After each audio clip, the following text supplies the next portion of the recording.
Kagagaling lang ni Mang Emong mula sa pangingisda. 12:00 na ng hating gabi ng mga sandaling yon. Kaya naman tulog na ang 20 anyos nitong anak na si Anastasia.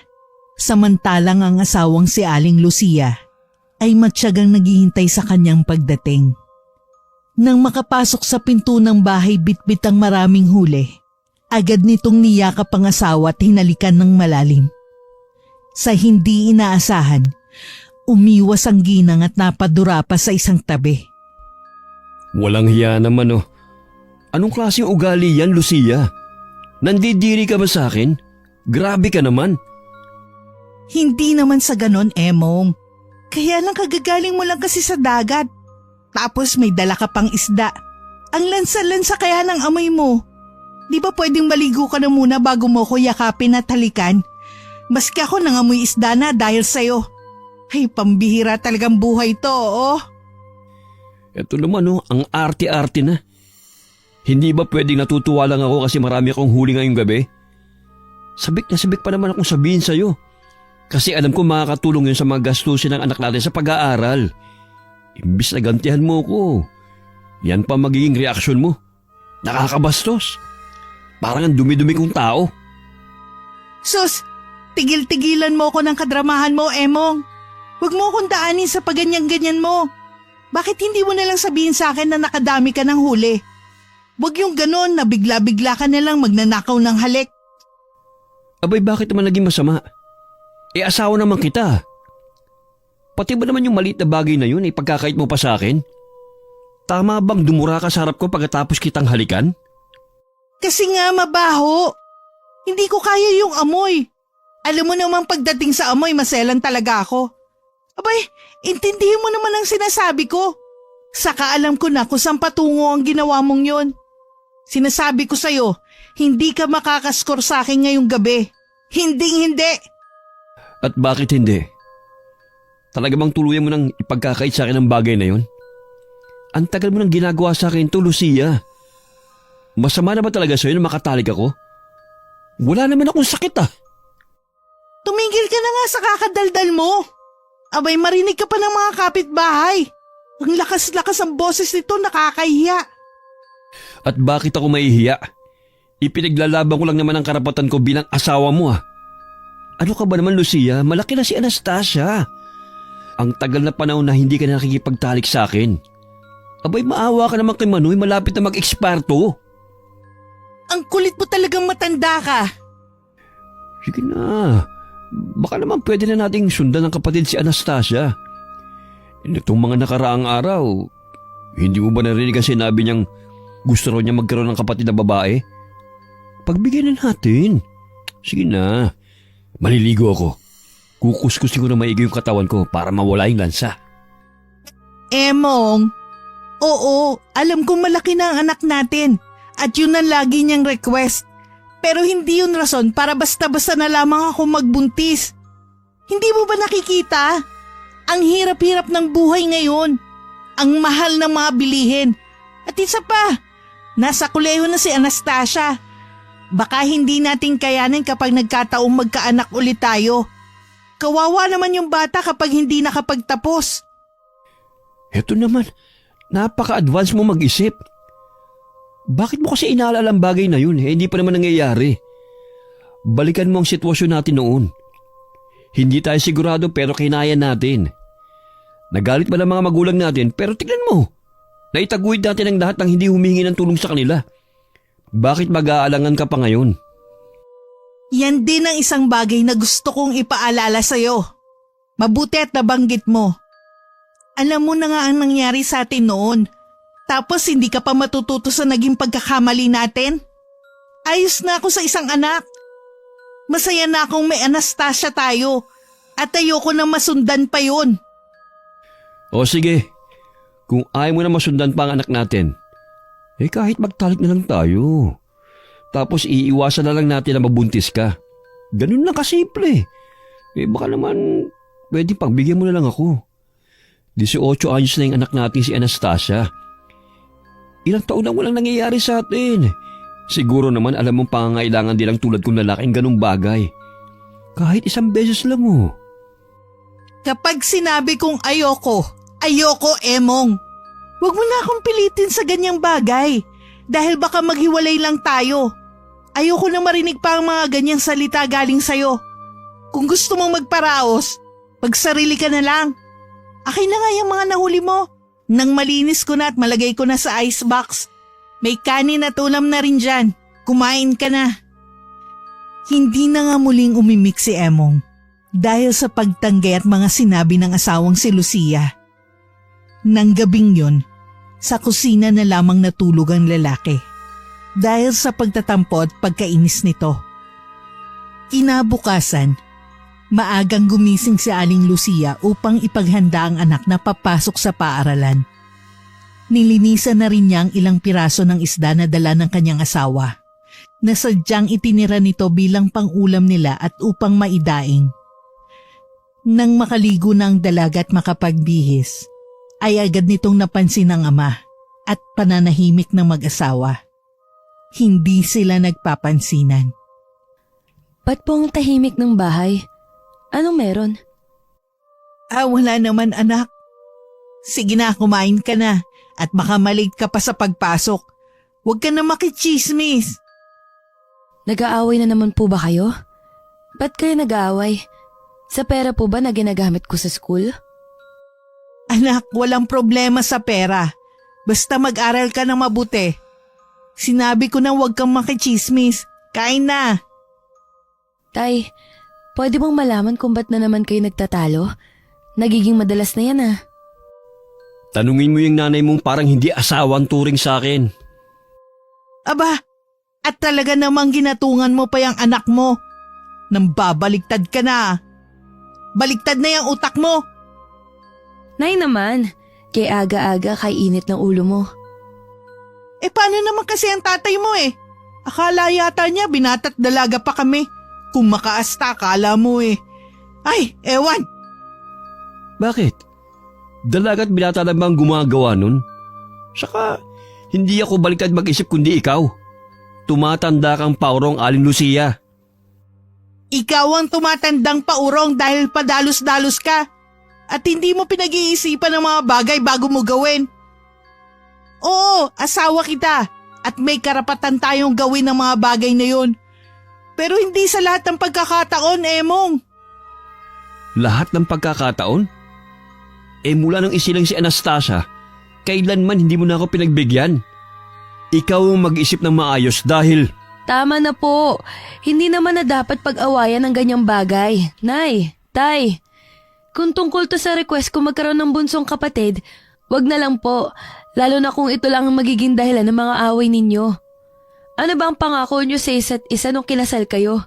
Di ba ang magsama sa hirap at ginhawa? Ang maging masaya? Sana pag-usapan nyo to dahil napakasakit na makitang nag-aaway kayo. Mauuna na po ako. Baka malit pa po ako sa school. Malayo-layo pa po ang ibabiyahe ko. Hatid na kita anak. Paalis na rin ako. Sumabay ka sa bangka natin. Wag na po tay. Kaya ko na po ang sarili ko. Mag-usap na lang po kayo ni nanay at ayusin yung gulong pinag-aawayin ninyo. Nang makaalis ang dalaga, hindi natupad ang hiling nito mag-usap ang kanyang mga magulang. Agad na kasing inasikaso ni Mang Emong ang mga produkto niyang daing na kanyang ibebenta sa bayan. Nang matapos siyang maglako, ay nagpa siya ang lalaki na wag na munang umuwi dahil ayaw niyang makita ang kanyang asawa. Tunay kasi sa puso niya ang tampong nararamdaman dahil sa paulit-ulit na pagtanggi sa kanya ng kanyang asawa. Hindi niya lubos maisip na hahantong sila sa ganong klaseng relasyon. Noon pa man ay matagal na siyang naninibugho dahil parang pakiramdam niya ay pinandidirihan na siya ni Aling Lucia. At minsan ay naisip na rin niyang baka may ibang kalaguyo ito. Ngunit napatunayan din naman niyang walang ginagawang kalokohan ito. Sadyang nawala na lang talaga ng interes sa pakikipagtalik. Sa kanyang paglalakad sa kawalan ay bigla niyang naalalang puntahan ng kanyang kumparing si Mang Ernesto. Bumili siya ng isang bote ng gin bilog. Tuwang-tuwa naman ang kanyang kumpare sa kanyang pagdating. Dumaan ang mga oras ay kapwa na lango sa alak ang dalawa. Hindi lang kasi isang bote ang kanilang napagsaluhan. Sa tindi ng sama ng loob ni Mang Emong, kada tumba ng bote ay nagpapabili pa ulit ito. Inubos nito ang lahat ng napagbentahan sa alak at pulutan. Nang malasing na siya ng todo, ay doon na niya sinabi sa kanyang kasama ang kanyang matagal nang pinoproblema. Grabe naman yung asawa mo, pare. 12 taon na walang nangyayari sa inyo. Nakakahiyaman pero oo. Ganyan na katagal na wala akong practice, pare. Naku, kung ako yan, hindi ko kakayanin. Aba, mag-asawa kayo tapos hindi kayo niya pinagbibigyan? Hindi pwede sa akin yun, pare. Kasi hodang hilahin ko siya sa kama at gawin ko sa kanya yun. Sa ayaw at sa gusto niya. Ginawa ko naman yun minsan. Kaso kilala mo naman yung kumari mo eh. Tapang-tapang nun. Mas brusko pa kaysa sa akin. Naku, kung ako sa'yo, palitan mo na yung asawa mo. Marami namang babae dyan sa paligid. Maganda na, libre pa. Higit sa lahat, hindi mo na kailangan pa makipagtalo para na mapagbigyan yung init ng katawan mo. Naku pare, magkaaway man kami ng asawa ko, pero hindi ko kakayanin namang babae. Kapag ginawa ko yon, masasaktan ko lang siya pati na ang anak kong si Anastasia. Mahirap na. Ayokong masira ang pamilya ko at ang buhay na binuo namin. Bakit ako? Hindi naman nasisira ah. Bakit? Ginagawa mo na ba? Aba, ganun talaga pare. Lalaki tayo eh. Kailangan din natin tumikin ng ibang putahe. Alam mo, masisira lang ang pamilya mo kung nahuli kang ng bababae at kung pipiliin mo ang kabit mo. Pero kung di ka aamin at palagi mo silang pipiliin, wala magiging problema. Halika rito, lapit ka. May ibubulong ako sa'yo. Naku, baka puro na naman kalokohan yung sasabihin mo sa akin ha. Kabisado na kita eh. Hindi. Sasabihin ko lang sa'yo yung sekreto ko. Ano yun? Tungkol ba yun sa pambababae? Oo pare. Alam mo bang ilang beses ko nang natikman yung anak ni Aling Pasing? Yung pinagbebentahan natin ng isda. Nako grabe. Napakasarap na dalagang yon. Masarap pa sa asawa ko. At alam mo ba? Ikaw pa lang ang nakakalam nito ha. Dahil magaling kami magtago. Ibig sabihin, nang babae ka nga. Lupit mo naman pare. Anak talaga ni Aling Pasing. Nadali mo na yung batang yon. Lakas mo naman. Akala ko virgin pa at inosente. Yung pala may tinatagong kalandian. Huwag masyadong maingay ba? Baka mamaya may makarinig sa atin at maipalam to kay Aling Pasing. Lagot na. Sira ang kabuhayan natin. O sige na. Ititikom ko na itong bibig ko. Pero wala talaga sa itsura ng batang yun ng pariwara siya. Ganun talaga. Hindi lahat ng akala tama. Saka, hindi nababase sa mukha ang katauhan ng isang tao pare. Kung ako sa'yo, gayahin mo ko. Para malabas mo yung, alam mo na. Ganito, para hindi ka na maghanap pa ng iba. Bukas, magbenta mo ng isda. Puntahan at kausapin mo yung anak ni Aling Pasing. Ayain mo. Sigurado, gaya ko, papayag yun. Abutan mo lang ng konti. Matitik mo muna yun. Makakaraos ka na. Hindi ko alam pare. Natatakot ako eh. Baka kasi mahuli ako at malaman ng asawa at anak ko. Baka masira ang pamilya ko pare. Hindi yan. Sabi ko nga, mangyayari lang yon kapag nalaman nila. Diba, may sarili kang bangka. Di yun lang ang gamitin mo. Sunduin mo ng gabi yung anak ni Aling Pasing.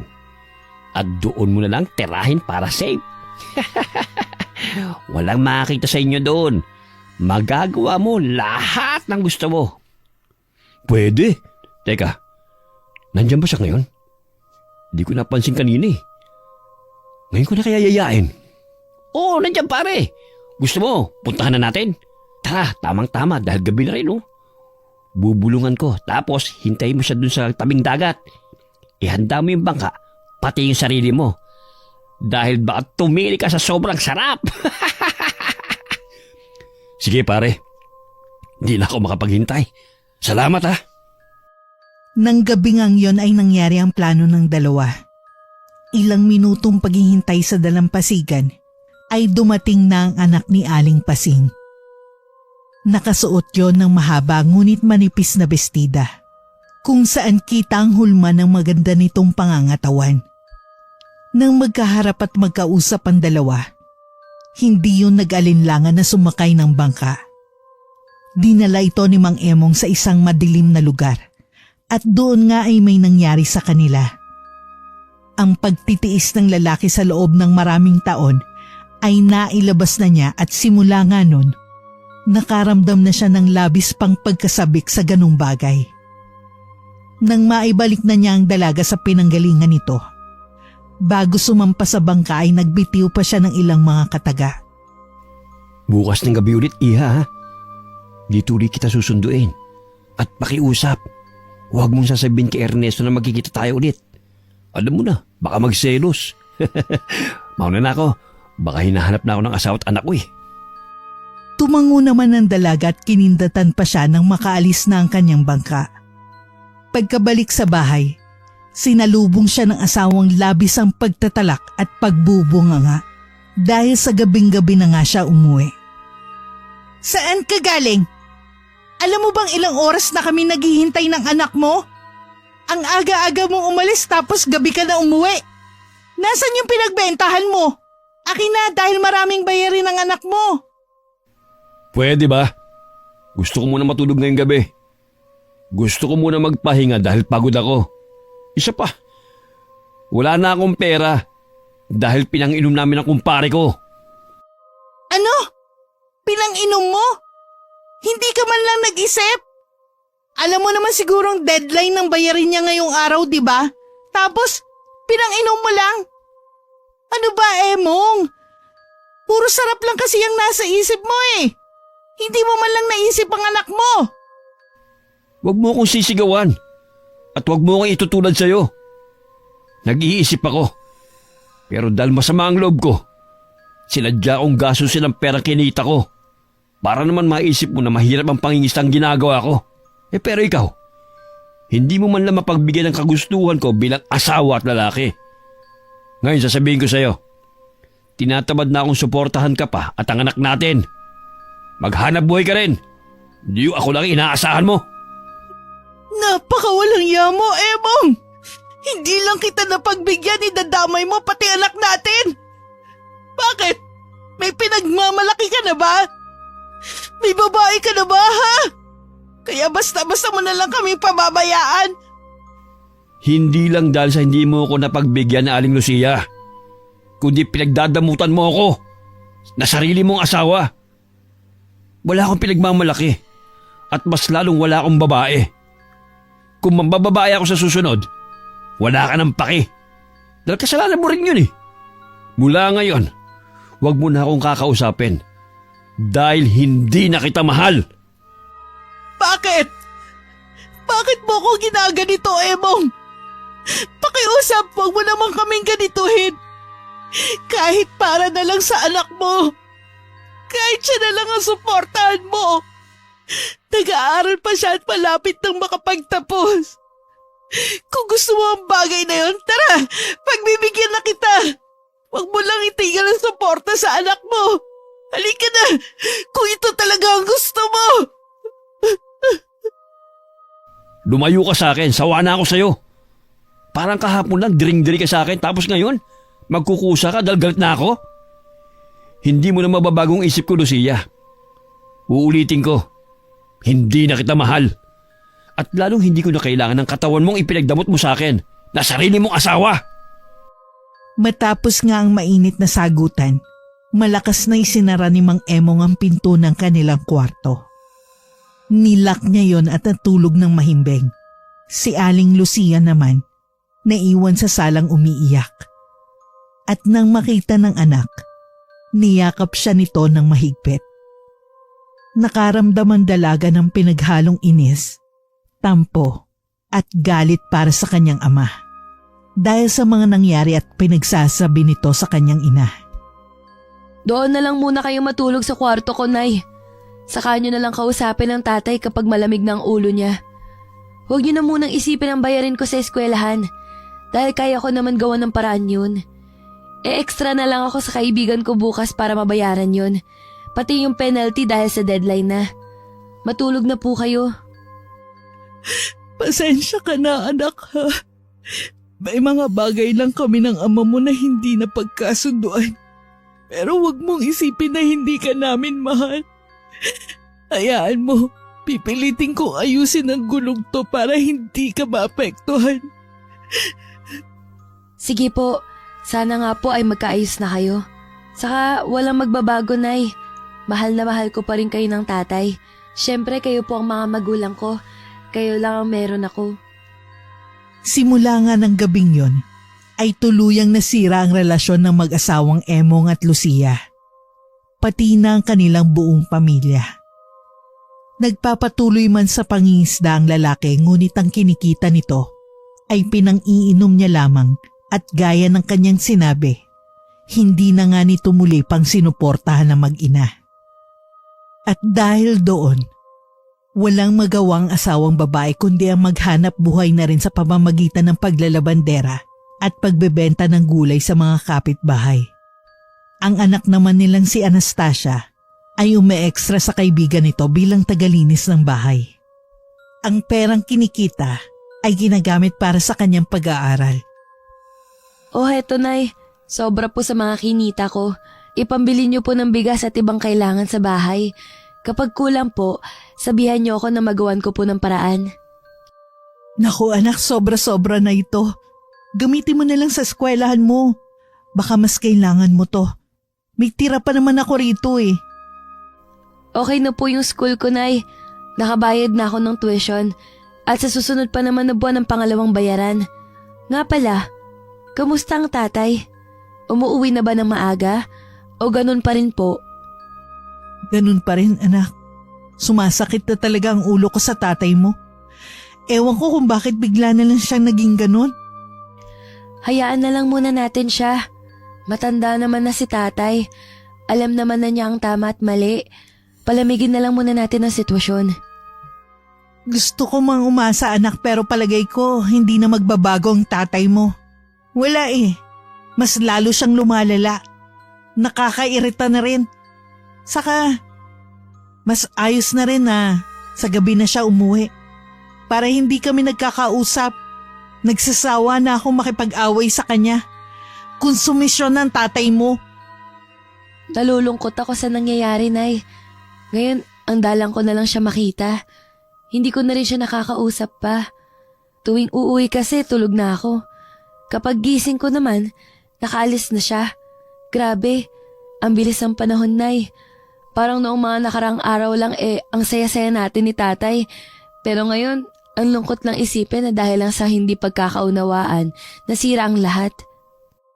May sariling desisyon ng tatay mo anak. Hinakausap ko naman siya pero para akong nagsasalita sa hangin dahil hindi niya ako iniimik. Sana hindi po to magtagal. Ang hirap po kasing pumasok sa eskwelahan habang iniisip ano na nga ba ang mangyayari sa pamilya natin. Minsan nga po, natutulala ako at bumabalik lang sa ulirat kapag tinapik ako ng mga kaklase ko. Tinatanong nila ako kung anong problema, pero hindi ko po masabi eh. Ayokong malaman po ng maraming tao na hindi okay ang pamilya natin. Tama yun. Mabuti ng ganun anak. Hayaan mo may awa ang Diyos. Magiging maayos din ang lahat. Sisikapin ko rin magbago ang mga mali sa sarili ko. Sisikapin kong mabalikan dati. Kung hindi man mangyari yun, ang mahalaga nandyan pa rin ang tatay mo. Maswerte pa rin tayo dahil hindi gaya ng ibang pamilya, buo tayo. Yun ang bagay na dapat pahalagahan natin. Opo, at masaya ako ipagmalaking minanay at tatay pa rin ako. Taliwas sa pagkakasundo ng mag-ina, si Mang Emong naman ay nagpatuloy sa maling landas. Nagpatuloy ito sa pagtikim ng iba't ibang babaeng bayaran. Sa tuwing makakabenta ito ng malaki mula sa pangingisda, mabilis itong nagpapatulong sa kumparing si Ernesto upang maghanap ng babaeng makakatalik niya. Tila naging adik na siya sa ganong bagay. At hindi na niya naisip na meron siyang sariling asawa at anak na naghihintay sa kanyang pag-uwi. Sigurado ka ba, pare? Para kasing gabi-gabi ka nang tumitikim ng babae. Noong una, anak lang ni Aling Pasing ang trip mo pero ngayon, iba-iba na. Ano to? Parang juice lang? Ulam? Dapat iba-ibang lasa o putahe? Huwag ka nang kumontra, pare. Ito na nga lang ang kasiyahan ko eh. Hayaan mo, sa tuwing mahahanapan mo ko ng babae, bibigyan kita ng pera. Kapag nilihim mo ang lahat, dadagdagan ko pa. Ako ang bahala sa'yo basta makatingin lang ako gabi-gabi. Huwag ka mag-alala. Walang makakalam kahit pa ang asawa at anak mo. Kung malalaman man nila, hindi ko na alam yun at labas na ako ron. Pero may ipapayo lang ako sa'yo pare. Masama ang sobra, kaya minsan magpigil ka. Anong masama ang sobra? Baliktad yata. Dapat masarap ang sobra. Dahil kapag nakailang rounds ka, nako, abot na abot mo na ang lahat pati ang sinasabi ng langit. Saka, hindi ako masisisi ng asawa ko kung ginagawa ko man to. Ang tagal nung huli ako makatikim ng ganito eh. Kaya nang malaman kong may paraan, ginagawa ko lang ang mga bagay na hindi ko naaasam noon. May punto ka naman. At kung ako mo tatanungin, walang problema doon. Pero, may iba lang ako pare ha. Hindi ba napupunta sa babae yung mga kinikita mo? Paano naman yung pag-aaral ng anak mo, si Anastasia? Parang naikwento mo sa akin noon na pangarap mo makapagtapos siya. Natanong ko lang kung naiisip mo bang kalagayan niya ngayon. Hindi kita kinukonsensya ha, nagtatanong lang. Malakit dalaga ng anak ko pare. Alam niya na kung paano kumita ng pera para sa sarili niya. Balita ko may pinag-e-extrahan siyang trabaho. Kaya kampante na ako makakapagtapos siya. Isa pa, maganda nang itinigil kong suporta sa kanila. Maganda?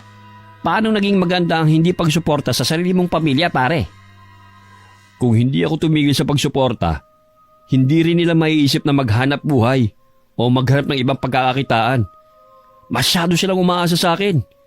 Kaya magmula nung mawalan ako ng gana, natuto silang tumayo sa sarili ng paa. Di ba pare, may tama ako?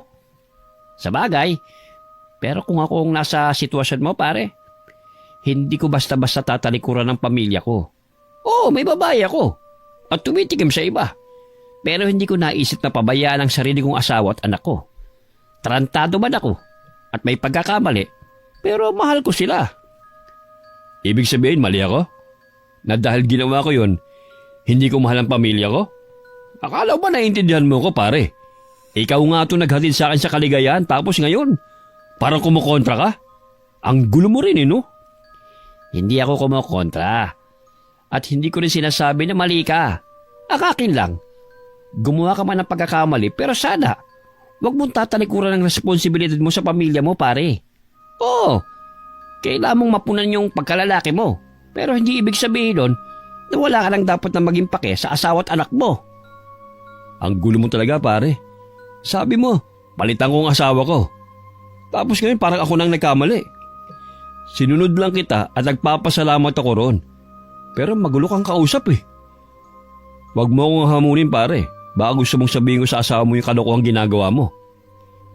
Kapag ginawa mo yan, makakalimutan kong kilala kita. Gaya mo. Sasabihin ko rin sa asawa mong totoo. Kaya't huwag mo rin akong hahamunin pare. Oo, nasabi ko mga bagay na yun sa'yo dati dahil naaawa ako. Pero nung makita ko na aadik ka na sa sex at babae, naisip kong nagkamali ako. Ito na ang huli nating pag-uusap. At uulitin ko lang, masama ang sobra. Bago pa magkainitan, ay pinili na lamang ng kumpare nitong si Ernestong umiwas at lumayo. Samantala, hindi natinag si Mang Emong at nagpatuloy pa rin sa pangbababae. Gaya ng nakagawian, gabi-gabi niyang sinasakay ang iba't ibang babae sa bangka at dinadala sa madilim na lugar o dalampasigan. Doon, hindi niya pinapalampas ang araw na hindi niya ito nakakatalik. Naging ganun ang ikot ng kanyang buhay at mas naging malala nang gabi-gabi na itong umuuwi ng lasing. At sa pagkakataong yun, bit-bit nito ang isang babae galing sa bayan. Nang makita ito ni Aling Lucia, labis ang naging galit nito sa asawa. Walang iya ka, Emong! Hindi ka na nga nagbibigay ng panggastos dito sa bahay! At palagi kang lasing! Tapos ngayon magdadala ka pa ng babae! Huwag mo ipapasok yan dito, mapapatay ko yan! Subukan mo lang galawin tong babae ko.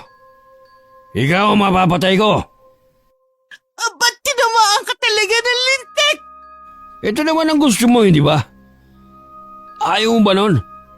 Ibibigay nito yung matagal mo nang hindi kayang ibigay sa akin. Kaya wag mo akong pigilan sa gusto ko.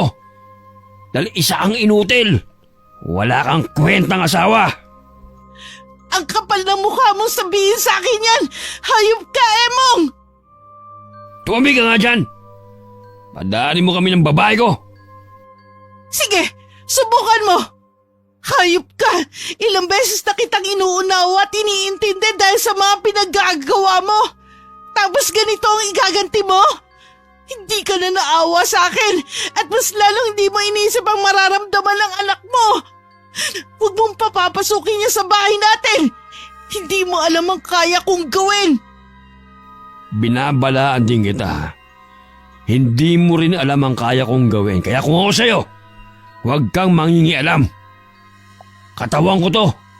Babae ko to. Kaya't malaya akong gawin ang mga gusto ko.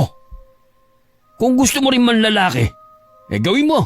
Dahil hindi kita pipigilan. Magluto ko na lang. Dahil pagkatapos namin, gusto ko may nakahain na pagkain. Kapag wala, bubugbugin kita. Hayop ka! Papatayin ko kayo! Agad na kumuha ang ginang ng isang patalim at nagbabadyang sasaksakin ng babaeng kasakasama ng kanyang asawa. Bago magawa yun, nasipa na siya kaagad ng lalaki. Dahilan upang tumilapon nito sa hindi kalayuan. Bago makatayo, mabilis na inagaw ni Mang Emong ang patalim at sinakalang sariling asawa. Maya-maya, itinutok nito ang patalim sa leeg ng ginang. Kaya naman nanginig yun sa takot. Dahil sa labis na kaba, nagtatakbo agad ang dalagang dinala ni Mang Emong papalayo sa tahanang yun. Ano ba? Bitiwan mo ko, Emong! At bakit ko naman gagawin yon? Ngayon pa! Umalis na yung babae magpapaligaya sana sa akin ngayon. Pinalis mo. Ayun, tumakbo na! Ano ngayon ang gagawin natin yan? Nababaliw ka na! Bitiwan mo ko, sabi, ano ba? May bala kang patayin ako, di ba? Pwes uunahan na kita. Wag! Bago ito masaksak ni Mang Emong, dumating ang anak nilang si Anastasia. Mabilis na lumapit ang dalaga sa ina at tinulak ng malakas ang kanyang ama. Anong ginagawa mo, Tay? Papatayin mo ang sarili mong asawa? Nababaliw ka na ba? Huwag kang makisali rito kung ayaw mong madamay. Sige, idamay niyo na lang po ako. Total, hindi na rin naman pamilya ang turing mo sa amin. Hindi mo na kami nire-respeto. Una, tinigil mo ang pagsuporta sa amin. Kahit ganun, hindi ako nagalit sa'yo at pinilit kang intindihin. Pangalawa, lagi ka pong lasing at kahit ganun, iniintindi ka pa rin namin. Tapos, nalaman ko sa mga kapitbahay natin nang bababae ka. Pagkatapos, sasaktan mo pa si nanay. Grabe naman kayo, Tay. Hindi na kayo naawa. Kung hindi mo na kami mahal, ayos lang po. Pero wag niyo naman kami bigyan ng rason para tuluyan kaming magalit at magtampo sa'yo. Wala akong pake kung magalit o magtampo ka, Anastasia. Anak lang kita. At kung hindi dahil sa akin, wala ka sa mundong ito. Kaya't wala kang karapatang sagot-sagutin ako. Kung gusto mo, magsama na lang kayo ng nanay mong bungangera. Sige, saktan niyo po kami, Tay. Ipakita mong hindi na nga ikaw yung tatay na nagpalaki sa akin at nakilala ng nanay ko noon. Dumampi lang ulit niyang kamay niyo sa amin. Isusumpa kong hindi na ikaw ang tatay ko. Nakasusuklaman kita. Naituturing kitang iba. Saktan mo lang kami at iisipin kung kailanman hindi kita naging ama. Sa mga binitiwang salita ni Anastasia, ay tila natauhan ng kanyang ama. Kaya naman huminto ito at umalis na lamang. Ilang minuto, inalalayan ng dalagang umiiyak na ina at niyakap ng mahigpit. Kumuha rin siya ng isang basong tubig at binigay rito. Nang makainom, kumalma na sa paghikbi ang ginang. Napakawalang hiya talaga ng tatay mo. Malabo na magbago pa yon. Hindi ko akalain na kaya niya akong saktan. At ang masaklap doon, kaya niya pa akong patayin.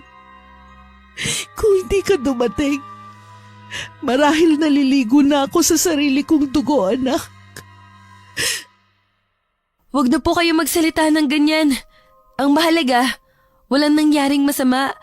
At kung babalik man siya dito, kailangan nating maging handa. Nakita ko ang galit sa mukha ni tatay. Ibang-iba na siya sa ama na kinalakihan ko, Nay.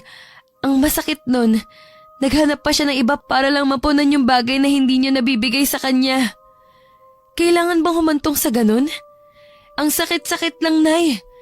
Hindi ko lubos maisip na magagawa niya ang mga bagay na yun. Nang dahil sa simpleng pagtatalo ninyo. Yun nga ang hindi ko maintindihan, anak. Hindi ko alam kung bakit siya humantong sa ganong desisyon. Hindi ko alam kung ano o sino ang nag-impluwensya sa kanya para mambabae. Hindi man lang niya binigyan ng pagkakataon ng relasyon namin na ayusin. Pangarap ko na magkaroon ng maayos na pamilya pero ngayon, isa na tayo sa mga sira at maituturing na malas. Hindi po tayo malas, Nay. Nagkataon lang na tayo ang napaglaruan ng tadhana. Sa ngayon, kailangan na lang natin sumabay sa agos ng buhay. Hindi muna ako papasok sa eskwelahan para masiguro kung hindi na kayo sasaktan ni tatay. Gusto ko nasa tabi niyo lang ako. Ano man ang mangyari. Hindi mo na kailangan paggawin yun, anak. Siguro naman sa mga pangyayari at sinabi ng tatay mo, malabo nang babalik pa yun. Ang kapal naman ng mukha niyang magpakita pa matapos niyang gawin ang mga bagay na yun. Kahit na po, mas mabuti nang makasiguro ako. Kayo na lang po ang meron ako at ayaw kong mangyari na mawala pa kayo dahil lang sa sarili kong ama. Magpahinga na muna kayo, Nay. Bukas, wag na muna kayong magtrabaho at ako na lang muna ang mag-asikasa sa lahat. Kapag nakita niyo si tatay, sumigaw po kayo o tawagin niyo kaagad ako. Salamat, anak. Sige na, malalim na ang gabi. Matulog at magpahinga ka na rin. At humihingi ulit ako ng pasensya sa mga nangyayari sa buhay natin, anak. Ayos na po yun, Nay. Ang mahalaga, okay po tayong dalawa. Sige po, mauna na ako sa kwarto. Good night po. Sa paglalim nga ng gabi, ay mas lumalim din ang tulog ng mag-ina. Makalipas ang ilang oras, biglang bumukas ang pinto. At mula ron, pumasok ang mga yapak patungo sa silid ng dalaga. Maya-maya, namatay ang lahat ng ilaw ng buong bahay, kabilang ng mga nasa kwarto ng mag-ina. Sa hindi inaasahan, may mga kamay ang bahagyang humaplo sa katawan ng dalagang si Anastasia. Dahil sa mga kaganapang yon, nagising nang wala sa oras ang dalaga. At nang sisigaw na sana siya, isang kamay ang biglang tumakip sa kanyang bibig. Huwag kang sisigaw. Huwag kang kikilos ng hindi maganda. Kundi gagawin kong gripo yung leg mo. Bago yun magawa ni Mang Emong, malakas na kinagat ni Anastasia ang kamay ng kanyang ama. Kaya naman napasigaw yon dahil sa sakit. Ang dalaga naman, hindi na nagdalawang isip pa na sumigaw rin at humingi ng tulong. Nay, tulong! Pinagsasamantalaan ako ni tatay! Nay! Tumigil ka. Sinabi kong huwag kang sisigaw dahil papatayin kita. Lumayo ka sa akin! Ah! Sa galit nga ng kanyang ama ay bigla siyang sinakal nito gamit ang dalawang kamay. At dahil doon, labis siyang nahirapan sa paghinga. Maya-maya muling bumukas ang ilaw at nang lumingon si Mang Emong sa kanyang likuran, isang malapad na kahoy ang tumama sa kanyang ulo mula sa hampas ni Aling Lucia. Dahil malakas ang pagkakahampas, sandali siyang nahilo at nagdilim din ang kanyang paningin. Anak, bilisan mo! Halika rito!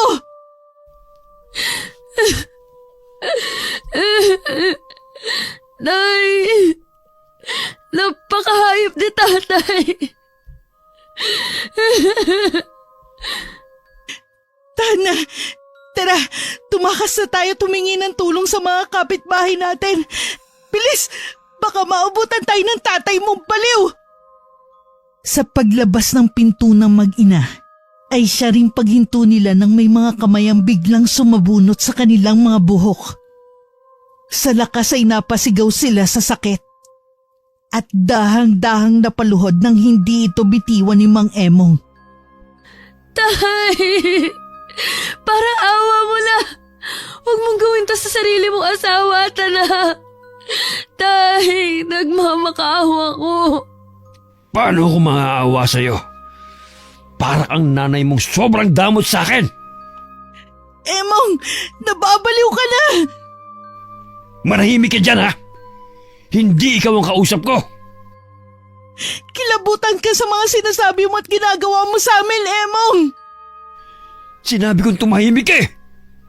Naririndi na ako sa boses mo!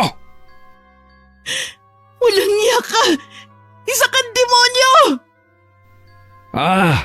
Demonyo pala ang tingin mo sa akin, ha? Pwes nagkakamali ka, Lucia. Hindi ako isang demonyo lang. Ako si Satanas at patutunayan ko sa iyo ngayong gabi. Mabilis ngang kinaladkad ni Mang Emong ang kanyang mag-ina papasok sa loob ng kanilang bahay. Habang ginagawa yon, hindi pa rin niya binibitiwan ang mga buhok ng mga ito upang hindi makatakas. Maya-maya, itinali niya ang dalaga sa isang poste ng kanilang bahay. Nang matapos, kumuha siya ng isang patalim at binantaan ng kanyang mag-ina. Simple lang naman ang hiling ko sa iyo, Lucia. Ang mapuna ng pagkalalaki ko. Pero anong ginawa mo? Pinagdamot mo sa akin. Pinakita mo sa akin na nakakadiri ako. Bakit? Dahil sa mangingista lang ako? Namalansa ang mga huli ko? Kaya ba ayaw mo makipagsibing sa akin, ha? Kung inintindi mo lang sana ang mga sinabi ko, edi sana hindi ka hahantong sa ganito. Kung nag-isip ka lang, sana hindi mo na kailangan pang mambabae. Nambabae ako dahil sa nangangailangan ako, Lucia. Nambabae ako dahil yun ang nagpapasaya sa tulad kong lalaki na pinagdadamutan ng sariling asawa.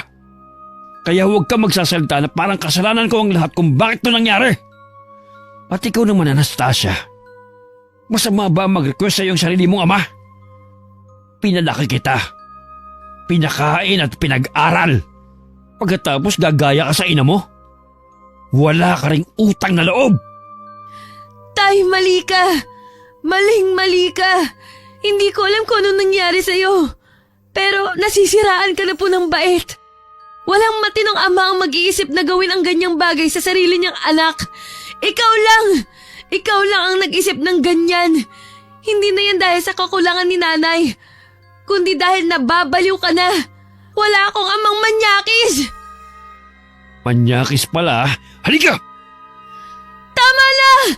Hayop ka! Tulong! Wag! Bago pa makuha ni Mang Emong ang pagkababae ng sariling anak, biglang bumukas ang kanilang pinto at iniluwa nun ang nag-aalala at galit na kumparing si Ernesto. Sinunggaban siya nito ng suntok at sipa, kaya naman nabitiwan nito ang hawak na patalim. Mabilis din itong nakaiwas. Ilang sandali, nang nakatayo si Mang Emong ay nagsuntukan ng dalawa. Parehong dumugo ang kanilang mga labi at nagtamo ng mga pasa sa parehong muka at katawan. Nang makakuha ng pagkakataon, dinampot ni Ernesto ang patalim at hinabol ang kumparing si Emong na biglang kumaripas ng takbo. Dumiretso yun sa dalampasigan at mabilis na itinulak ang bangka papunta sa dagat. Maaabutan na sana ito ng isa ngunit napasagwan yun ng mabilis. At dahil madilim, hindi na ito muli pang natanaw ni Ernesto. Nang mawala ng pag-asang matagpuan pa ito, mabilis siyang bumalik sa mag-ina at inalis ang mga ito sa pagkakatali. Okay lang ba kayo? Okay lang naman ako. Ikaw anak, kumusta ka? Ayos lang po. Medyo hindi lang ako makapaniwala sa mga ginawa ni tatay. Napakahayop niya. Pasensya na dahil humantong sa ganito ang bagay na sinabi ko sa kanya noon. Kailangan niyong malaman ang totoo. Kailangan niyong malaman kung bakit nagkaganon si Emong at kung sino ang dahilan. Alam mo kung bakit nagkakaganon ang asawa ko? Oo, Lucia. At may kinalaman ako roon.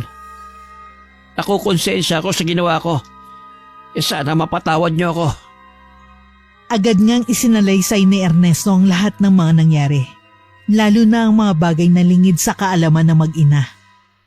Kasama na ron na naging pag-uusap nila ni Mang Emo, pati na ang patuloy na pambababae ng kanyang kumpare. Na sa huli, tinutulan niya rin dahil napapasobra na. Nang mabanggit ang lahat, hindi nito maiwasan na mapayuko at muling humingi ng tawad sa mag-ina. Noong una, sabi ko na titikim lang siya dahil nga sa hinahanap niya ang ganung bagay. Hindi ko na malaya na napapasobra na pala siya. At dinamay pa kayo ng sarili niyang asawa at anak. Kinausap ko siya at pinagsabihan.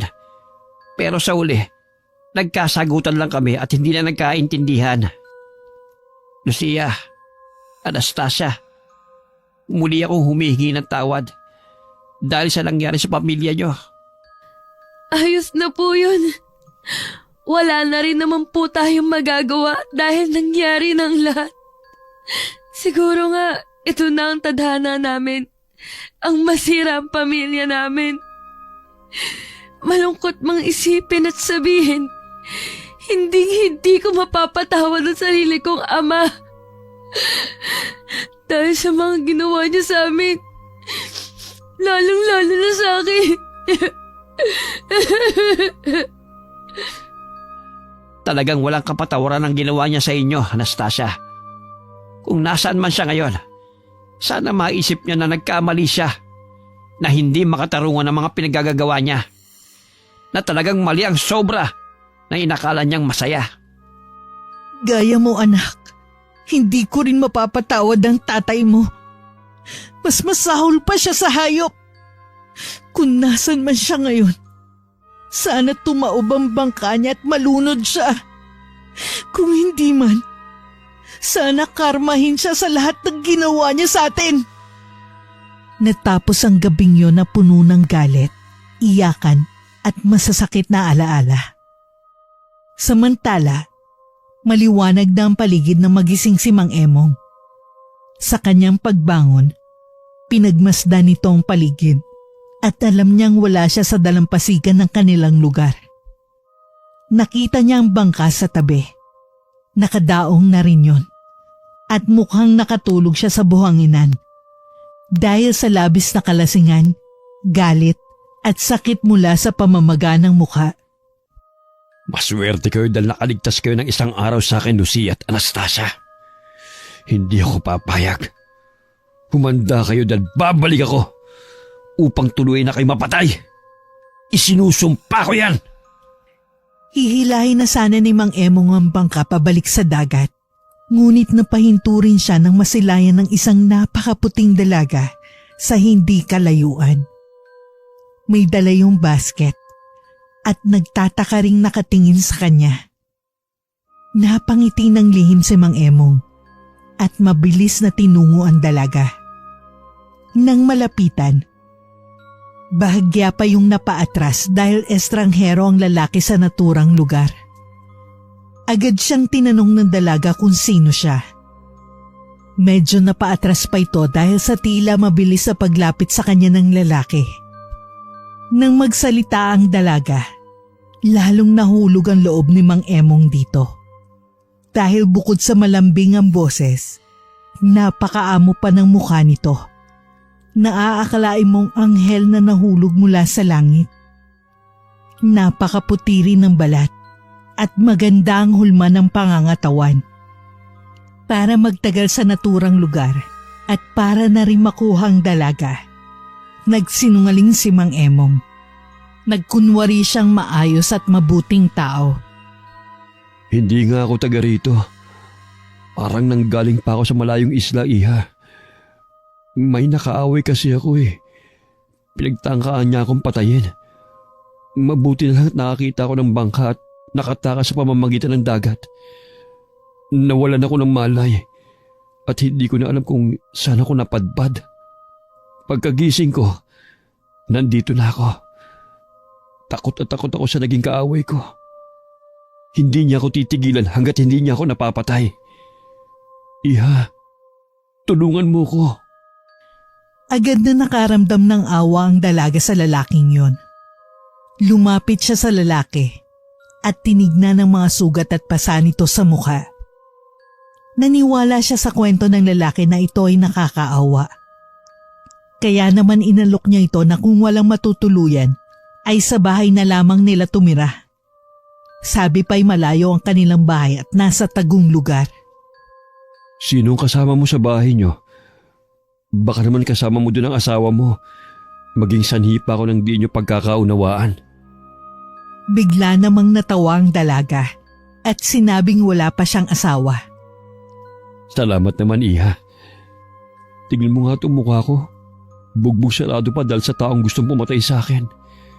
Mabuti na lang at dito ako napadpad. Nakatagpo pa ako ng may mabuting puso. Salamat talaga. Oo nga pala, anong pangalan mo, Iha? Ligaya ang pangalan ng babaeng nakilala ni Mang Emong sa isla.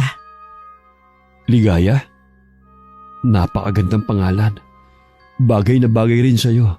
Lalo na kapag pinaligaya, bagay ang pangalan mo dahil gaya mo. Maligaya kung makilala ka. Ako naman si Emong. Pwede mo kong tawagin Kuya Emong.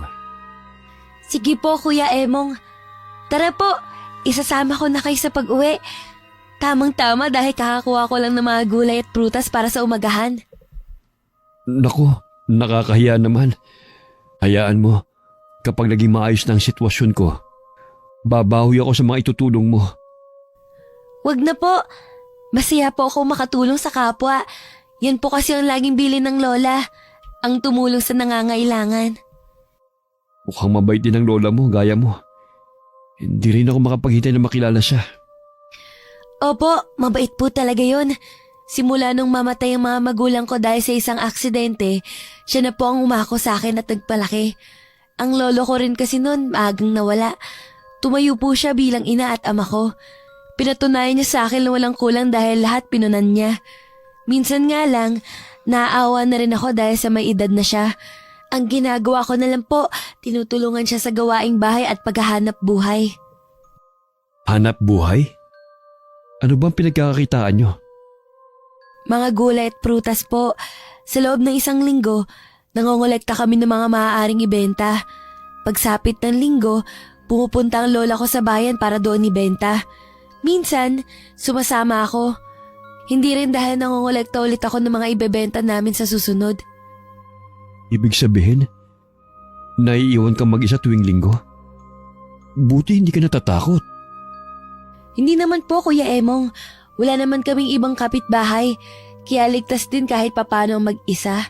Isa pa, dati manggagamot ang lola ko. Kaya nabibigyan niya ako ng proteksyon.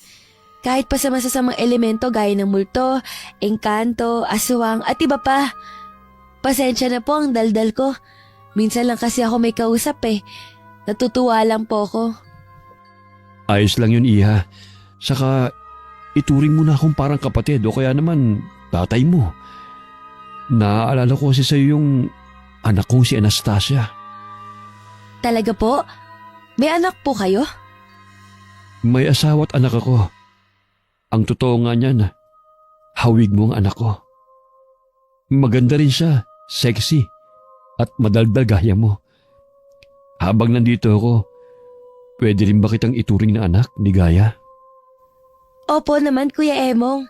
Alam niyo po, lalo ako natutuwa dahil napakabait niyo palang tao. Hindi na po ako makapaghintay na maipakilala kita kay Lola.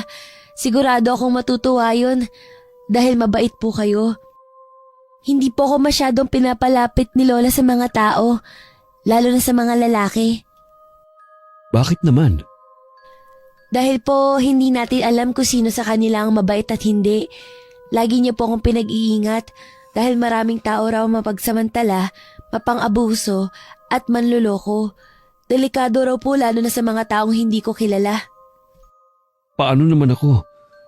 Baka pag hinalaan ako ng lola mo dahil, alam mo na, estranghero ko sa lugar nyo. Hindi po yan. Ako pong bahala, Kuya Emong. Sige, aasahan ko yan ha. Saka yun din naman ang dahilan kung bakit ako napadpad at mananatili rito. Kailangan ko ng pansamantalang matutuluyan. Nagpatuloy ang usapan ng dalawa habang naglalakad patungo sa masukal na kagubatan kung saan matatagpuan ang tahanan ng dalaga. Habang naglalakad, hindi maiwasan ni Mang Emong na pagmasdan ang katawan ng isa. Maraming tumatakbo sa isip niya. Lalo na ang mga senaryong kunwari may nangyayari sa kanilang dalawa. Hindi niya mapigil ang utak na mag-isip ng kung ano-ano. Mabuti na lang ay nakarating na sila kaya naman nahinto na ang ganong gawi. Napagmasdan ni Mang Emong ang simpleng tahanan ng maglola. Gawa yun sa magaan na materyales gaya ng nipa, kawayan, dahon ng nyog, kahoy at iba pa. May malawak rin itong bakuran na pinaliligiran ng mga harang. Pagpasok sa loob, mabilis na binati ni Mang Emong ang matandang sumalubong sa kanila. Kulubot na ang balat nito. Nakayuko na rin. May tungkod at gaya ng salaysay ni Ligaya. Mukhang may edad na talaga ang matanda. Lola, si Kuya Emong nga pala. Kuya Emong, si Lola Teodora. Magandang umaga po sa inyo. Hindi ka taga rito, iho. Tila nang galing ka pa sa malayong lugar at base sa nakikita ko, dumaan ka sa masakit na pangyayari bago mapadpad dito. Hulaan ko, may kinalaman ito sa asawa at anak mo, hindi ba? Po? Teka, paano niyo nalaman na... Nakalimutan ko palang sabihin, Kuya Emong. May kakayahan ng lola ko na manghula o malaman ang nakaraan ng isang tao. Pero minsan, nagkakamali rin siya dahil na rin sa katandaan. Lola, ano nga po ulit yung sinasabi niyo? Hayaan natin ang estrangherong ito ang magkwento. Sa tingin ko po, mali ang una niyong mga sinabi. Dahil ang tunay na dahilan ng pagkakapadpad ko rito ay tungkol sa isang kaaway. Gaya kanina, isinalaysay nga ni Mang Emong ang gawa-gawang kwento na sinabi niya rin kay Ligaya.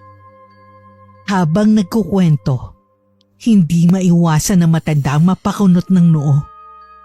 Sa isip niya, may kakaiba sa lalaki kaya naman hinayaan niya na lamang to. Yun nga po. Sa ngayon, gusto ko muna magtago at magpalipas ng ilang araw bago ako bumalik sa amin at asikasuhin ang gulong pinasok ko. Kung yan ang katotohanan ang sinasabi mo, wala akong magagawa. Kwento mo yan, kaya't ikaw ang mas nakakaalam, iho. Nga pala, nakapagluto na ako. Tamang-tama. Sumabay ka na sa amin dahil mukhang matagal ka nang hindi kumakain. Sige po, salamat po. Halos magtaktakan ng namuong pawis sa ulot noon ni Mang Emong dahil sa matanda. Akala niya kasi, sasabihin nito ang sinasabing hula sa kanya mula sa nakaraan. Kung nagkataon man, kakaripas sana siya ng takbo. O kaya naman gaya ng ginawa niya sa mag-ina niya, ganun din ang gagawin niya sa maglola. Sa isip niya, kapag nagdaldal ang matanda ay mapipilitan siyang saktan nito. Magagawa niya yun. Makuha lang ang pagkababae ng apo nitong si Ligaya. Mamayang hapon, pwede nang kunin yung mga lambat na inilagay ko sa dagat kahapon, Ligaya. Siguradong marami na yung huling isda, kaya naman may pang-ulam na rin tayo mamaya at bukas. Kung hindi niyo po na itatanong, yan din po ang hanap buhay ko sa aming lugar. Manang pwede ko pong matulungan si Ligaya sa pagkuha ng mga lambat. Talaga, Kuya Emong? Mangingisda po kayo? Oo, Ligaya. Ilang taon na rin ako sa ganyang gawain. At halos kabisado ko na nga ang dagat eh. O sige, tulungan mo na rin ang apo ko, Emong. Bukod doon, may isa pa sana akong ipapakiusap sa'yo habang nananatili ka rito. Ano po yun? Wala pong problema. Gagawin ko po. Gusto kong mangolekta ka ng maraming mga kahoy, sanga, o kahit anong mga bagay na maaaring maging panggatong. Wala pong problema. Kayang-kaya ko pong gawin yan. Pero matanong ko na rin po. Saan niyo po ba gagamitin ang maraming panggatong? Sa pagluluto po ba? Oo, para sa pagluluto, iho. Bukod doon, para sa darating na piyesta ng aming baryo. Lola, matutuloy na po ang piyesta? Ibig sabihin pwede na ako makipag-usap ulit sa ibang tao? Oo, apo. Pagkatapos ng piyesta, ay maaari ka na makipag-usap kahit kanino. Basta ang bilin ko lang, piliin mo kung sinong tunay na tao. Alam mo na ang ibig kong sabihin. Opo, Lola. Maraming salamat po. Wala mang kaide-ideya si Mang Emong sa pinag-uusapan ng dalawa, ay nakisabay na lamang siya. Gaya ng pakiusap ng matanda, sinimulan na niya ang pangungulekta ng maraming panggatong. Matapos nun, sinamahan niya na si Ligaya sa dalampasigan upang kunin ang mga lambat. Habang ginagawa yon, hindi maiwasang mapalunok ng laway ni Mang Emong nang mapagmasdan ang pagkahulma ng katawan ni Ligaya. Lalo na nang mabasa ang suot-suot nitong damit. Nang tumalikod nga ang dalaga, ay hindi niya maiwasang manggigil. Gustong-gusto niya na itong matikman.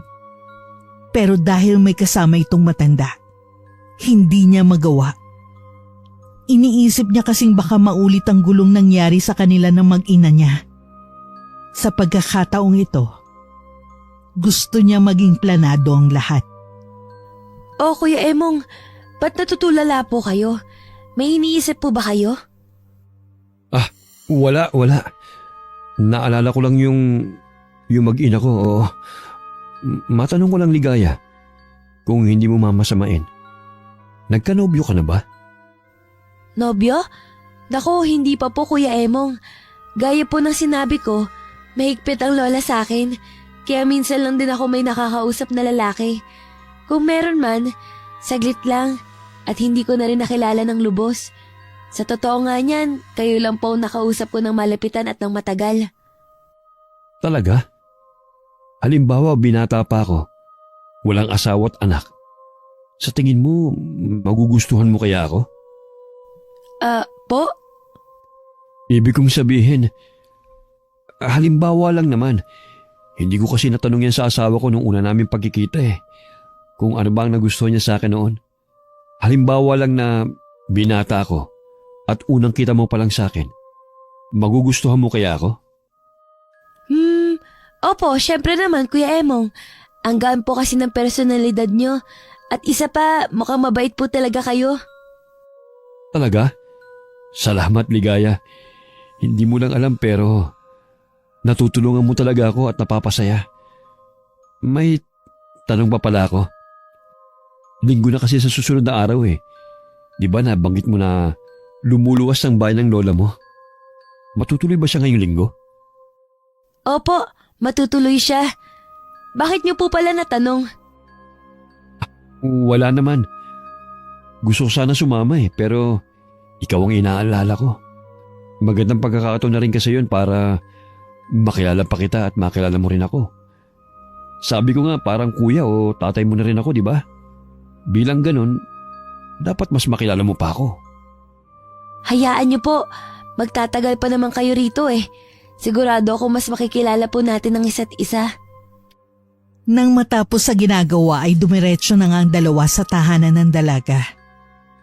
Habang may ginagawa ang maglola, hindi maiwasan ni Mang Emong na mag-ikot. Nagtataka siya kung bakit nasa gitna ng kagubatan ng bahay ng dalawa. Bukod doon, Wala rin silang ibang mga kapitbahay at mukhang sinadya na malayo sila sa mga tao. Napapaisip siya pero hindi niya alam kung sa anong dahilan. Nang mapadpad siya sa isang bahagi ng gubat, napagmasdan niya roon ang tila malawak na pagkasunog. Sinuri niya ang paligid. Maitim at mababakas doon ang amoy ng tila karneng niluto sa naturang lokasyon. Napakunot siya ng noo.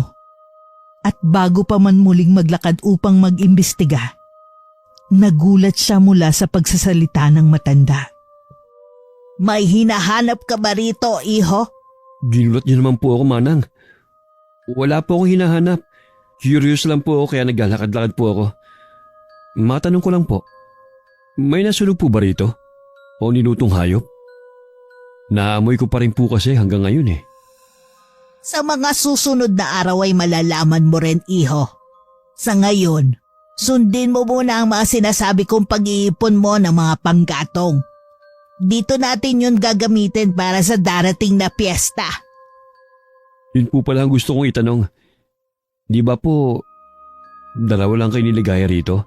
Ibig sabihin tuwing piyesta ay dumarami ang mga tao rito? May mga dumadayo po? Hindi lang basta dayo, kundi mga kaangkan ko, iho. Sabi ko nga, malalaman mo rin ang lahat sa mga susunod na araw. Kung wala ka rin palang gagawin, tara at maghahapunan na tayo. Magpapatulong din kasi ako sa mga ihahandang lutuan. Tayo na. Napatango na lamang si Mang Emong at napasunod sa paglalakad ng matanda. Marami pa mang tanong sa isip ngunit isinawalang bahala niya na lamang yon. Lalo na nang muling mapagmasdan si Ligaya. Hindi na siya makapaghintay na sumapit ang linggo. Dahil dun niya balak gawin ang plano. Kung papayag ang dalaga sa gusto niya, ililihim niya yon at araw-araw niya itong tatabihan. Kapag hindi naman pumayag, wala siyang magagawa kundi pilitin ito. At kapag nakuha ang gusto, ay saka siya tatakas gamit ang sariling bangka. Sa mga sumunod na araw ay nagpatuloy nga sa pangongolekta ng panggatong si Mang Emong. Kasabay nun ay tinulungan din nito ang maglola sa paghahanda ng mga lutoang gagamitin para daw sa piyesta. Pagsapit ng linggo, maagang nagising si Mang Emong at agad sinuri kung naroon pa ang matanda. Nang makumpirmang wala, agad niyang nilapitan si Ligaya. Nakaalis na ba ang lola mo? Ay opo, Kuya Emong. Kapag linggo, madaling araw pa lang umaalis na siya para maabutan ng mga bibili ng aming paninda. Gusto niya nga akong isama pero sabi ko, nakakahiya namang iwan ka na bisita namin. Salamat naman sa pagsama. May tanong ako. Ano po yun? Matagal ko na kasi hindi nakikita ang asawa ko eh. Matagal ko siyang hindi nakapiling at nakakasama sa kama. Hindi ba sabi mo, kuya o tatay ang pwede mong maging turing sa akin? Bilang kuya at tatay mo, susundin mo bang ipag-uutos ko? Po, hindi ko po maintindihan. Uulitin ko. Bilang kuya at tatay mo. May isang request sana ako sa iyo eh. Pwede bang magtalik tayo? Pwede bang matikman kita, Ligaya? Po, hindi po pwede, Kuya Emong. Bakit naman po? Hindi ko naman kayo kaano-ano. Ni hindi ko nga po kayo nobyo. Bakit niyo po natatanong ang bagay na yan? Sige na, Ligaya. Mabilis lang naman eh. Pangako, hindi mo pagsisisihan ito. Tara na habang wala pa ang lola mo. Hindi, ayoko po. Lumayo kayo sa akin. Manyak! Mabilis na iniwan ni Ligaya ang ginagawa at nagtatakbo palabas ng kanilang bakuran. Samantala, mabilis na kumuha ng patalim si Mang Emong at hinabol ang dalagang nagsisigaw at humihingi ng tulong. Huwag ka nang tumakas pa o humingi ng tulong, Ligaya. Walang makakarinig sa iyo dahil dalawa lang tayo rito sa gubat. Lumayo ka sa akin! Pinagkatiwalaan ka namin ni Lola pagkatapos gusto mo lang pala ako pagsamantalahan? Isusumbong kita kay Lola! Sige, isumbong mo. Yun ay kung magagawa mo pa. Akin ka lang, Ligaya. Dahil babae at mabagal tumakbo, wala pang 3 minuto ay naabutan na ni Mang Emong ang dalaga. Mabilis niya itong hinawakan sa buhok at kinaladkad patungo sa isang malaking puno. Matapos nun, gamit ang kaliwang kamay ay sinakal niya ito upang hindi na makasigaw pa. At sa kanang kamay, naroon ang patalim na dahan-dahan niyang itinutok sa mukha ng dalaga. Sabi ko sa iyo hindi ka na makakapagsumbong pa sa lola mo. Kung gusto mo pang mabuhay, gawin mo ang gusto ko. Pagkatapos nun, hindi mo na ulit ako makikita. Parang awa niyo na po, Kuya Emong. Huwag niyo pong gawin sa akin to. Bata pa po ako at maraming pangarap sa buhay. Pakiusap. Hindi mo ba ako narinig? Gawin mo lang ang gusto ko. Hindi kita papatayin. Saka gusto ko yan. Gusto kong tinatawag mo ang pangalan ko, Ligaya. Huwag po, Kuya.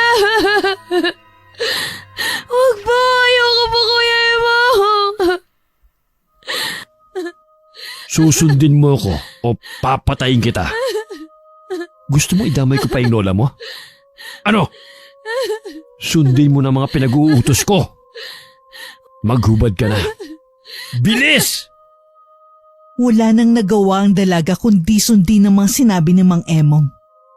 Natatakot siya na baka mapatay siya nito at madamay rin ang kanyang pinakamamahal na Lola Chodora. Hindi nagtagal, ginawa na nga ni Mang Emong ang kahindik-hindik na pangyayari. Pinagsamantalahan nito ang dalaga. Habang nasa ganong sitwasyon, iyak at pagmamakaawa na lang ang nasambit ni Ligaya. At gaya ng sabi ng isa, walang makakarinig sa kanila.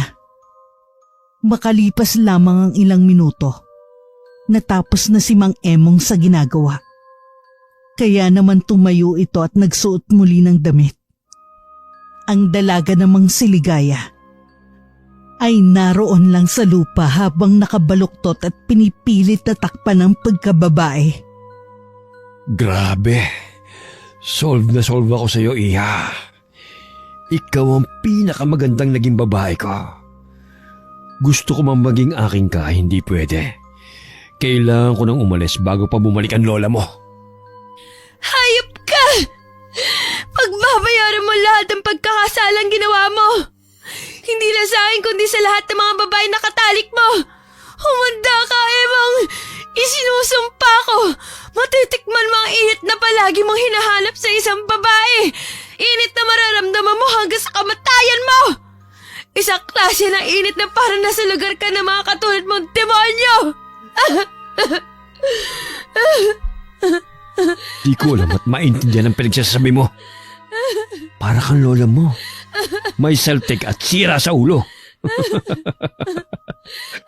Huwag ka mag-alala. Hindi na mangyayari ang mga sinabi mo.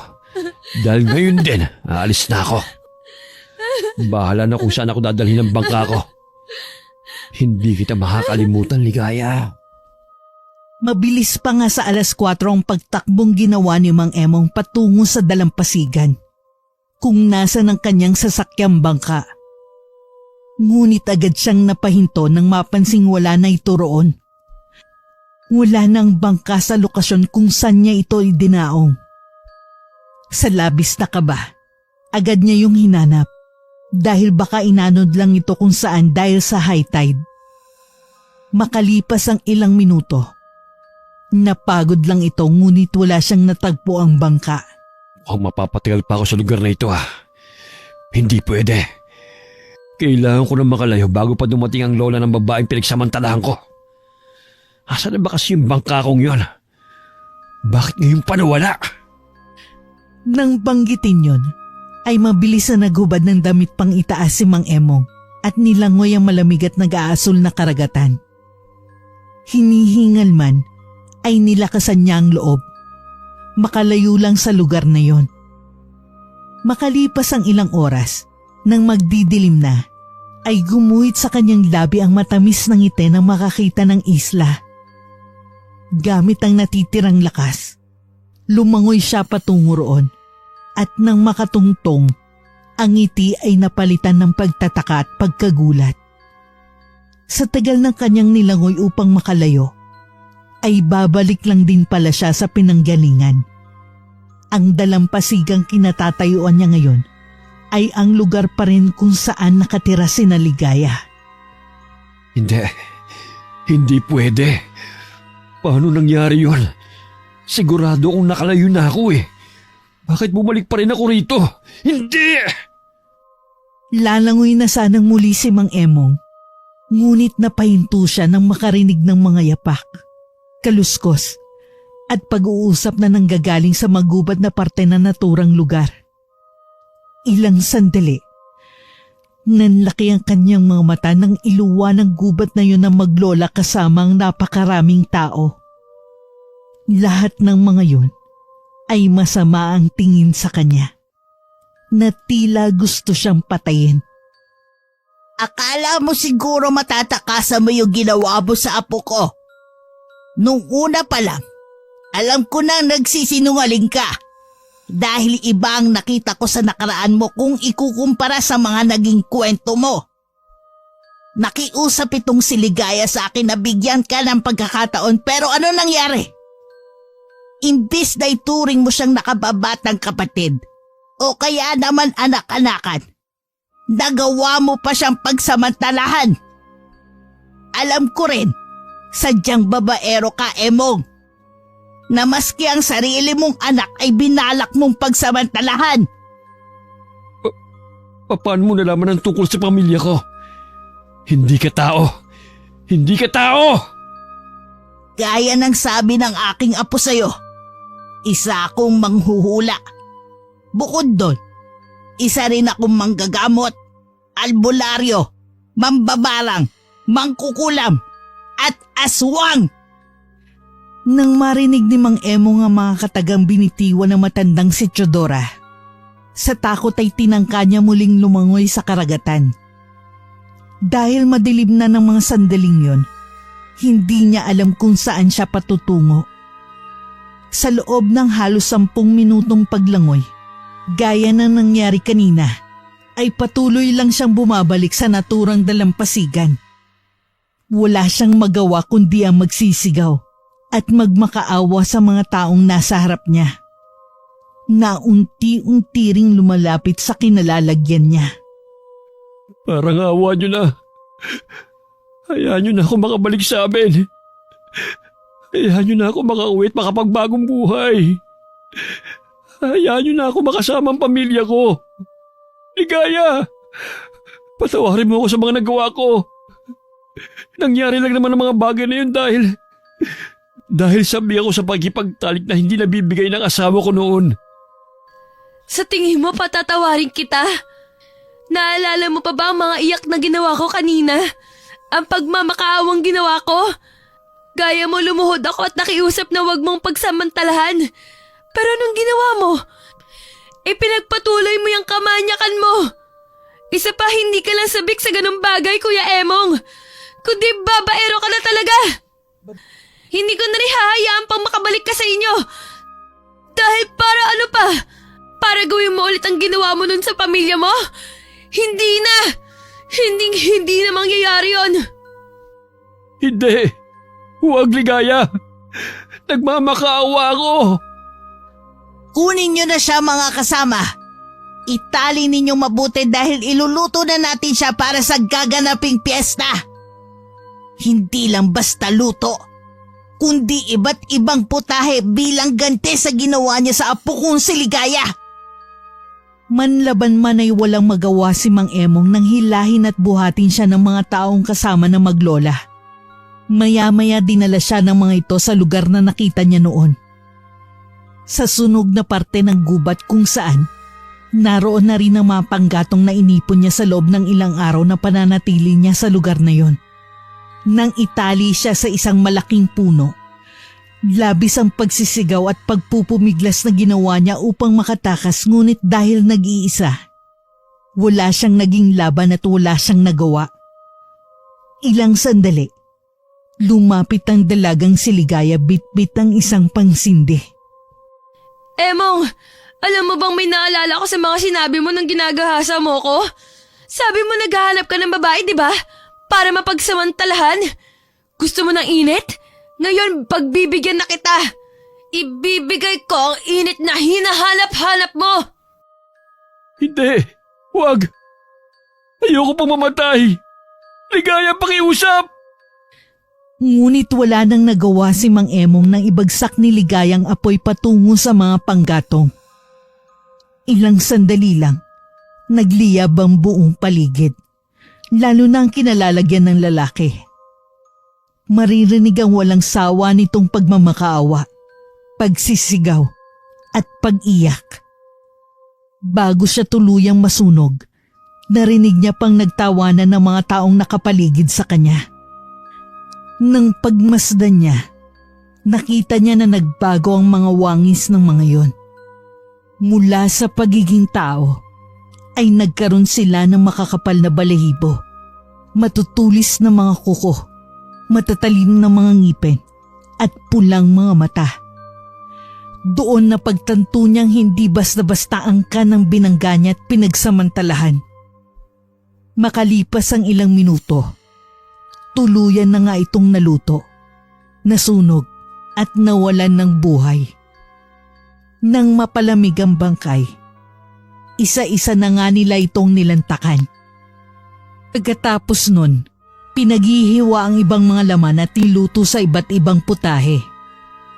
Natapos ang gabing yon na masakit man para sa dalagang si Ligaya, kaligayahan naman para sa kanyang lola Teodora at buong angkan.